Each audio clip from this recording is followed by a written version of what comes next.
यदि तुमने आसुरी भाव का त्याग किया और भगवान को प्रसन्न कर लिया तो अब तुम्हें त्रिभुवन में, अखिल ब्रह्मांडों में ऐसी कौन सी वस्तु है, पदवी है, सिद्धि है जो प्राप्त ना हो जाए। प्रभु को प्रसन्न कर लिया तो अब कौन सी सिद्धि ऐसी है, कौन सी वस्तु ऐसी है, कौन सा पद ऐसा है जो तुम्हें प्राप्त ना हो जाए। अरे ये धर्म अर्थ काम मोक्ष सब तुम्हारे चरणों में लुटेगा यदि हरि मुस्कुरा दिए, हरि प्रसन्न हो गए। अब हमको हरि प्रसन्न के लिए कोई प्रयास नहीं करना। देखो देखो समझो, वही फिर कह रहे थे भगवत प्राप्ति कठिन नहीं, कठिन है ये गलत संबंध त्याग करना, सबकी ममता ताग बटोरी। बहुत ध्यान से सुनना, कह रहे कि भगवत प्राप्ति या भगवत प्रसन्नता के लिए ये जो हम कह रहे हैं उसे स्वीकार कर लो, सब ठीक हो जाएगा। प्रभु श्री हरि का रोज चरणामृत सेवन करो। भगवान व्यासदेव जी भगवान के अवतार हैं, अपनी बात वही बता रहे कि कैसे प्रसन्न करोगे। सारजुषाम चरण यो रूप गायताम न, बड़ी सार बात है। अकाल मृत्यु हरणम सर्वव्याधि विनाशनम श्री कृष्ण पादोदकम पीत्वा पुनर्जन्म न विद्यते। कई बार सत्संग में कह चुके हैं पर किसकी समझ में आता है। सबके पास चरणामृत होना चाहिए, रोज चरणामृत नियम से, गुरुजनों की कृपा से कुछ भी खाने पीने के पहले जिह्वा में चरणामृत जाता है। यह हमारा जीवन है। चरणामृत में पैसा नहीं लगता। अपने घर में नाम सेवा विराजमान है, हमारे को मिल रहा है चरणामृत। संतों का चरणामृत, श्री जी का चरणामृत राधा वल्लभ लाल बिहारी लाल में खुला बट रहा है, खुला बट रहा है। आप कोई पात्र ले ले, अगर वो 2 बूंद डाल दें उसमें 1 लीटर जल मिला दीजिए, पूरा चरणामृत रोज पान कीजिए। मान लीजिए बात। अकाल मृत्यु हरणम, चरणामृत पीने वाले की कभी अकाल मृत्यु नहीं हो सकती। मान लीजिए बात। कोई भी व्याधि रोग तुम्हें परास्त नहीं कर सकता। होगा नहीं, हम नहीं कह रहे, परास्त नहीं कर सकता। रोग होंगे, परेशानियां होंगी, पर आप परास्त नहीं होंगे। श्री कृष्ण पादोदकम पीत्वा पुनर्जन्म न विद्यते। हमें तो लगता है कि 3 बार कम से कम ले, वो औषधि है। पास रखो छोटे से, उसमें 1 ढक्कन डाल लिया, सुबह उठते ही कुल्ला करने की जरूरत नहीं, सिराने रखा है। गुरु कृपा से गुरुदेव भगवान की चरण रज और चरणामृत ऐसे, ये यहां अगर सर है तो यहीं रखा है, और सर के नीचे गुरुदेव भगवान के पूर्व के प्रसादी जैसे मुझे, वो सब उन्हीं का बल है। ये खोपड़ी जो काम कर रही तो उन्हीं के चरण रज से काम कर रही, नहीं तो इसको भ्रष्ट होने में देर न लगे। ये अगर काम कर रहे ना तो गुरुदेव की चरण रज के प्रताप से, कहिए तुम्हें राज से बता रहे हैं। अगर वृंदावन की रज तुम्हारे सिराने रखी है तो बुद्धि तुम्हारी माया से ग्रसित नहीं होगी। पहले उठो, जे ही आंख खुले तो सबसे पहला कार्य चरणामृत मुख में डालो, फिर जल आदि पी के फिर अपनी दिनचर्या में चलो। दोपहर में फिर शयन 1 ढक्कन चरणामृत विश्राम। रात्रि में से 3 बार लो, नहीं ले से 1 बार तो लो ही चरणामृत। नियम सब लेते हैं चरणामृत। हाँ, आज से नियम बना लो कि रुपया रखना जेब में भूल जाओ, भले अगर कहीं बाहर जा रहे हो, पर चरणामृत तो वृंदावन की रज मत छोड़ना, पास रखना। भगवत प्राप्ति आपकी जेब में है। अगर वृंदावन की रज आपकी जेब में है, चरणामृत आपके पास है, कैसे तुम छोड़ देते हो? कैसे छोड़ देते हो? अरे हमारी जीवन जीवनी है, संजीवनी बूटी है। व्यासे सी हरिवंश बताई, ये ब्रजरज जीवन मूरी। आप कैसे कैसे छोड़? हमारी प्यारी जी की चरण रज है, आप उसे छोड़ देते। कहीं भी जाओ, दिल्ली कलकत्ता कहीं के भी हो, 2 चीज हर समय जेब में रखना, वृंदावन की रज और चरणामृत। तुम जीत जाओगे, जीत जाओगे। पर वो 2-4 दिन याद रहेगा, इसके बाद नहीं याद रहेगा। आसुरी भाव होने के कारण आपको ये बातें हंसी मजाक लगती हैं। चरणामृत का सेवन और प्रभु के नाम जप और नाम कीर्तन से हम माया पर विजय प्राप्त कर लेंगे, हमें मोक्ष की कोई आवश्यकता नहीं। शास्त्र प्रमाण बहुत सरल है भगवत प्राप्ति, कठिन है आसुरी भाव का त्याग करना, स्वसुख वांछा का त्याग करना, ये भी छूट जाएगी। रोज चरणामृत पियो नियम से, और ब्रज रज वृंदावन रज तुम्हारे शरीर पर लगी होनी चाहिए। श्री जी का प्रसादी चंदन है और ये रज है, ये हमारा सौभाग्य है। जैसे सौभाग्यवती स्त्री सुहाग भरती है, ऐसे हमारा ये सुहाग है। जुगल जोरी सरकार की उपासना का हमें सुहाग लगाए हुए हैं। वृंदावन रजोप सेवी, ये हमारी पहचान है। वृंदावन रजोप सेवी, श्री हरिवंश जोरी वृंदावन रजोप सेवी है। इसी का हमारा, ये हमारी दास्ता का चिन्ह है, ये हमारा सुहाग है। और ये लगा है ना, तो इसमें जितना अंदर लिखा है ना वो लिखा ही रहेगा, उसको कोई फर्क नहीं पड़ेगा, इसका प्रभाव पड़ेगा। तुम्हारे भाग्य में जो लिखा है ना वो सब रद्दी हो जाएगा। लेकिन यहां रद्दी भाग्य को नहीं करना चाहते। कहा करना चाहते हैं? बोले रज लगा के जाते हैं तो लोग हंसते हैं। अरे भैया तुम्हारे भाग्य बदलने के लिए लगा है। बोले हमें नहीं बदलना है भाग्य, इसी दुख में रहना है। रज नहीं लगानी, रज छू गई तो रजोगुण नष्ट हो जाएगा, फिर जिएंगे कैसे? अगर हम देखते हैं जैसे वृंदावन में से, तो कई बार देखे कर क्या रहा था, ऐसे बीच वाली अंगुली से ऐसे रज छुआ और पहले से हटा दिया, फिर ऐसे कर, रज न छू जाए, कैसे कैसे मंगल होगा? बड़े बड़े महापुरुष कह रहे हैं जब तक निष्किंचन महापुरुषों की चरण रस से अभिषेक नहीं होगा तब तक तुम्हें ब्रह्मबोध या भगवत अनुराग हो ही नहीं सकता। निष्किंचना नाम न वृणीत यावत। चरणामृत का रोज सेवन और रज रानी को पास में रखना और नाम जप करना, बस हो गया। उसी को तो भगवान कह रहे हैं अभ्यास योग युक्तेन। अब नाम जप पर ध्यान देते हैं। चरणामृत तो बाहर से हम ले लिए, पर नाम का विषय स्वीकृति से अंदर से होना चाहिए। नाम कठिन तब तक लगता है जब तक हमें लोभ जागृत नहीं होता, भगवत प्रेम का, भगवत प्राप्ति का, आनंद का, दिव्यता का। अभी तो हम बहुत पार्थिव विषयों में लगे हैं। कहा हो तुम भाई, कहा हो? कैसे तुम्हें नाम में प्रीति होगी, कैसे धाम में प्रीति होगी, कैसे भगवत प्राप्ति होगी? क्या चाहते हो? यही समझ में नहीं आता कि तुम्हारी चाहत क्या है। अरे भाई, इस चाहत को मिटाने के लिए हम भगवत मार्ग में बढ़ रहे हैं। कोई चाह नहीं, जाहिन चाहिए कबहू कुछ तुम सन सहज सने। और ये इसी जन्म में हो सकता है, अन्य योनियों में नहीं हो सकता। नाम जप के लिए अभ्यास बहुत आवश्यक। कल एक उपासक, इसलिए उपासक शब्द लगा देते हैं कि अब जब तिलक लगाए हो, कंठी बांधे हो, तो हम तो उपासक ही कहेंगे आप जो हो। अरे 20 साल से भजन कर रहे हैं, हमें तो कुछ, फिर हमें गुस्सा लगती है हमारे ने, प्रभु की तुम उपासना का, भजन का अपमान मत कीजिए।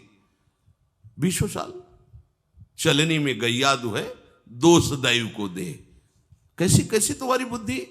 काल ही कर्म ही ईश्वर ही मिथ्या दोष लगाए। 20 साल भजन। अरे हम कह रहे बिल्कुल भजन की आवश्यकता नहीं। तुम अभी मार्ग ही नहीं जानते अध्यात्म का। अगर आप अपने आप में स्थित हो जाओ तो आपका स्वरूप ही परमात्मा स्वरूप है। क्या किसका भजन करना? आओ, 3.5 हाथ के शरीर में तुम रह रहे हो, अपने को नहीं जान रहे हो, दोष दे रहे हो भगवान को। बिल्कुल भजन की आवश्यकता नहीं, क्योंकि आपका स्वरूप ही परमात्मानंद है। आपका स्वरूप ही आत्मा में। लौट अपनी तरफ। बड़ा ज्ञानी बनता है, बड़ा प्रयत्नशील बनता है, तो हट त्रिगुण शरीर से अपने स्वरूप में कोई भजन की आवश्यकता नहीं। तभी तो कहा बोधजन्य को किसी भजन वृत्ति की जरूरत है क्या? वो तो स्वात्मा राम है, वो तो भगवत स्वरूप है। उसकी एक एक स्फुरना केवल भगवान ही होते हैं। कहां लौट रहे हो? तो आ संबंध में संबंध की हो, स्त्री पुत्र परिवार दे भोग ममता, तो फिर क्रिया में सही चल। हाँ, क्रियाएं हो रही हैं शुद्ध, अधर्म आचरण, जहां जैसी वृत्ति गई, जहां जैसी, तो भी कुछ हाथ में है नहीं हो, आप दोष दे रहे हो भजन का। 20 वर्ष हो गए भजन करते और अनुभव में तुम्हें कुछ नहीं आया। मेरी समझ में नहीं आता। मेरी समझ में इसलिए नहीं आता कि उससे बात करो जिसने कभी भजन किया ना हो, तो तुम्हें कहेगा ऐसा। यहां जीवन ही भजन है, यहां आहार ही भजन है, कैसे तुम्हें बताएं, श्वास ही भजन है। भजन की कभी निंदा मत करो, तुम अपनी कमी को देखो। भजन नामामृत है, देखो ना, हरिवंश महाप्रभु पाए राधा नाम का स्वाद, तो कह रहे राधा नाम सुधा रसम रसी तुम जिह्वास्तु में विह्वला। तुम्हारी जबान में पित्त बढ़ने के कारण करुआहट है, तो तुम्हें मिश्री भी कड़वी लगती है, तो पित्त का समन भी वो मिश्री ही कर देगी, पर नियम से पाते रहो। 20 साल नाम जप, कैसी बात कर दी, 20 साल। अरे साल 2 साल भूत प्रेत के मंत्र जप कर लो तो सिद्ध हो जाओगे, वो भूत तुम्हारे पीछे टहलेगा। और पंचभूतों की रचना करने वाला ईश्वर 20 साल से तुम जप कर रहे हो, तुम्हारी समझ में नहीं आया, तुम्हें गुरु नहीं मिला, तुम्हें मार्ग नहीं मिला, तुम मनमानी आचरण करते हो, भगवत विरुद्ध आचरण करते हो, 2-4 माला घुमा लेते होगे तो समझते हो 20 साल से भजन कर रहे हैं। भजन को आप कलंकित मत कीजिए, भजन ऐसी वस्तु नहीं। भजन ऐसे फिर भी कहते तुम्हारा परम कल्याण होगा अगर 2-4 माला भी कर रहे हो, आज नहीं तो कल समझ में आ जाएगा। अभ्यास भजन का जो श्री भगवान कह रहे हैं, आप अपनी जिह्वा से तो नाम का जप कर रहे हो और इंद्रियों से अधर्माचरण कर रहे हो, कैसे तुम्हें अनुभव में आ जाएगा? कैसे अनुभव आ जाए? पूरे घड़े में एक छेद कहीं कर दो, वो कभी नहीं भरेगा, कभी नहीं भरेगा। अगर आप भजन का आनंद लेना चाहते हैं तो फिर वही बात आ गई, आसुरी भाव को छोड़िए, गंदी बात को छोड़िए। जो अधर्माचरण करते हुए भजन की सिद्धि प्राप्त करना चाहता है, या तो वो मूर्ख है और या तो माया के द्वारा ठगा गया। ऐसा नहीं है कि तुम पापाचरण करते रहो और भगवत अनुभूति हो जाए, नहीं है ऐसा। आसुरी भाव त्यागे बिना आप भगवदानंद की तरफ नहीं बढ़ सकते। देख लो ना, करके देख लो। अपने लोग सोचते हैं पापाचरण करेंगे, नाम में बड़ी सामर्थ्य हो, पाप नष्ट कर देगा, है, पर तुम ये डबल पापाचरण कर रहे हो। एक तो मनमानी अधर्माचरण कर रहे हो, दूसरे ब्रह्मास्त्र का प्रयोग मच्छर मारने के लिए कर रहे हो। ये नामापराध भी तुम्हारे ऊपर लागू हो जाएगा। अरे जिससे छूटने के लिए हम कोशिश करें उसी को तुम पकड़े हुए हो, क्या है? अज्ञान वृत्ति है। अपने लोगों ने जानते हो कैसे अभ्यास किया है? 2 मंत्र का एक साथ, आपको हंसी लगेगी। अगर ऊपर मंत्र चल रहा है गुरु प्रदत्त, तो नीचे नाम चल रहा है दूसरा। ऐसे मन को बांधा गया है कि सेकंड के लिए भी विचलित ना हो पाए, सेकंड के लिए। जैसे यहां वृंदावन बलराम से पूछ ला, शाम के जाते थे जब कभी मिलने, तो घंटा घंटा 1.5 घंटा ऐसे खड़े रहते थे। हम पद्मासन लगाए बैठे, जब कभी आंख खुलती तो कुछ फल आदि रखे या जो कुछ मीठा, बाबा पा लेना है। बहुत कृपा पात्र श्री जी का है, जब कोई पूछने वाला नहीं था तब वो नियम पूर्वक कहीं ना कहीं से रात्रि में एक बार तो पवाने की कोशिश करता ही था। तुम्हारे पास सामर्थ्य है, एक मंत्र चल रहा है, पीछे नाम चल रहा है, नीचे नाम, मंत्र को देख रहे, नाम को सुन रहे, कहां भागने का मन को अवसर है। चीख मच जाती थी हृदय में, रो पड़ते थे चिल्ला के। अभ्यास कौन सा कर रहे हो तुम? नाम इधर चल रहा, विषय चिंतन उधर चल रहा, भोग क्रियाओं का सुख ले रहे हो, और ऐसे चल माला ऐसे घूम रहा है। कहां हो तुम? अंगुली में माला घुमाने से भगवत प्राप्ति नहीं होती। चिंतन तुम्हारा कहां चल रहा है? चिंतन कहां चल रहा है? जबान से व्यर्थ की बातें करते हो, झूठ बोलते हो, निंदा करते हो, प्रपंच करते हो, नाम सिद्ध हो जाएगा। नाम का आनंद तुम्हें, नाम दाता, नाम जापक, इनके अपराध कर रहे हो। नाम दाता की निंदा, नाम जापकों की निंदा, तुम्हें नाम सिद्ध हो जाएगा, नाम का लाभ प्राप्त हो जाएगा। कभी देखो करके ऐसा। ऊपर मंत्र लिख रहे हैं, अभी तो एक ही में तुम्हारी बुद्धि नहीं लगेगी कि मंत्र ही पूरा लिख ले। मंत्र चल रहा और नीचे नाम चल रहा है। ऊपर मंत्र चल रहा है, जब सन्यास सही उपासना में नीचे शाम सदाशिव, शाम सदाशिव, शाम सदाशिव मंत्र, एक सेकंड के लिए हटने का समय नहीं, न भूख की चिंता न प्यास की चिंता, तब तदाकार वृत्ति। कहां तो 5 मिनट बैठ के कभी करो, करके देखो कैसा लगता है, आग लग जाएगी। डबल चला के देखो, राधा बाबा चलाए, उनके जीवन में देखा है। कोई भी महापुरुष, इस मन को ऐसे नहीं बंदी बना लिया जाता, हर उसके भागने के हथकंडे पर हर हथकंडा सीखा।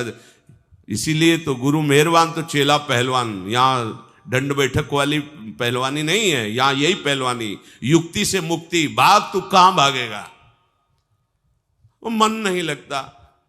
अरे शेर बनो, तुमसे खा के वो तुम्हें दहाड़ रहा है। मन बिल्ली ना बन जाए तो बताना, म्याऊं बोलेगा तुम्हारे सामने। तुम्हारे हाथ में डंडा है गुरु का, कृपा प्रसाद नाम मंत्र, फंसा इसको। नाम जप में कोई श्रम नहीं है, बस लोभ जगना चाहिए, नाम का लोभ जग जाए। पूरी पूरी रात एक ही करवट में व्यतीत हो गई है, गूंज रहा है मंत्र। कभी उल्लुओं की आवाज या सिंहार की आवाज रात्रि में भले सुनाई दे, नहीं, गंगा किनारे केवल मंत्र गूंज रहा है। अच्छा, आप लोगों को अभ्यास के लिए कोई श्रम नहीं करना। देखो सुबह से लगे हो सत्संग, इसके बाद फिर श्री जी का मंगला वन विहार, 9:30 बजे तक तो आपको फुर्सत ही नहीं। चेतसा नान्य गामिना, समझो भगवान के वचन को, तुम्हारा चित्त कहीं जाए ही ना, ऐसा अभ्यास करो। ऐसा होता है अभ्यास।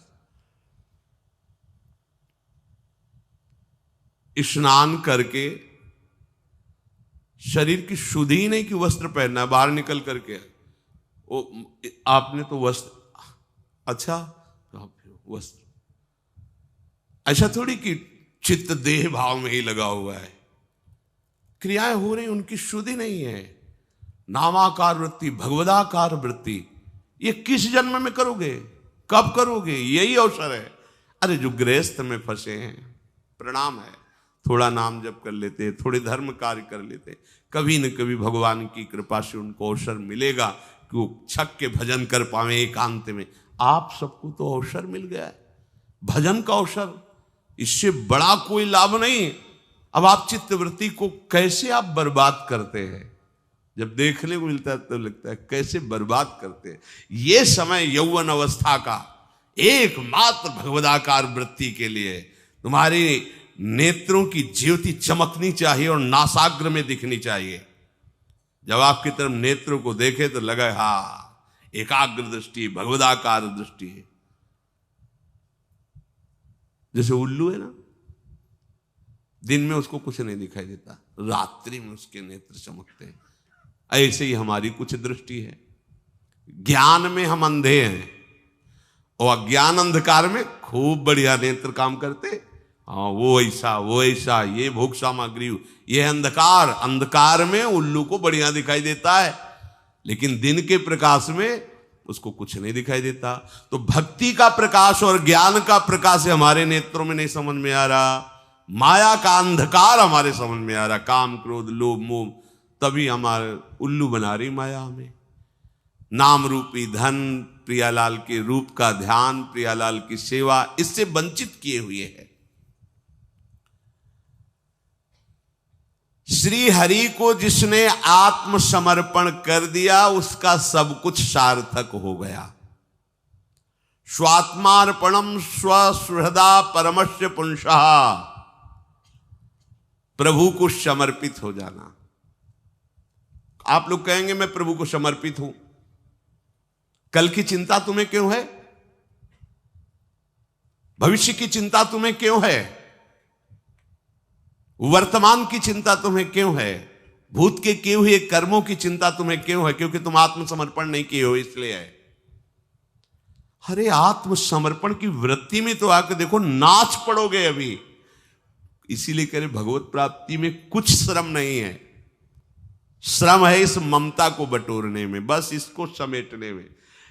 एकदम भगवत प्राप्त अभी हो आप समझो आपको कुछ नहीं प्राप्त करना, कुछ नहीं प्राप्त करना। आपको समझ में मतलब वो नहीं आएगी बात जो हम कह रहे हैं।